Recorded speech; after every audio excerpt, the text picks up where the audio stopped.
చాలా విశేషంగా మంగళవారము, ఆశ్లేష నక్షత్రము, చవితి కూడా కలిసి వచ్చినటువంటిది 6వ తారీఖు. ఇప్పుడు ఈ జనవరి 6 అండి. ఆహా. ఇది ప్రధానంగా ఎవరికి ఉపయోగిస్తుంది అంటే కర్కాటక రాశి వారికి అండి. కర్కాటక రాశి.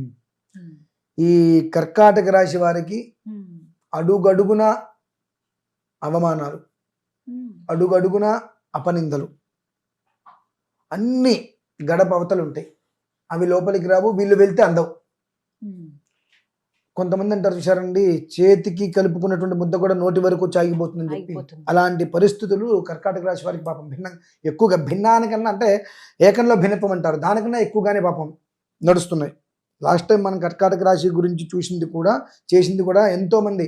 గురుగారు మిమ్మల్ని ఎప్పుడు కూడా ముఖాముఖిగా చూడకపోయినా నా కుటుంబంలో మీరు 10 రోజులు ఉంటే మా ఇల్లు విధానం మీకు తెలుస్తుంది, అలా మీరు చెప్పినట్టే చెప్పారండి మా గురించి అని చెప్పి ఎంతమంది చెప్పుకొని వాళ్ళ ఆ చెప్పుకోవడంతో చాలా బాధలు పోయినట్టుగా నేను భావించా.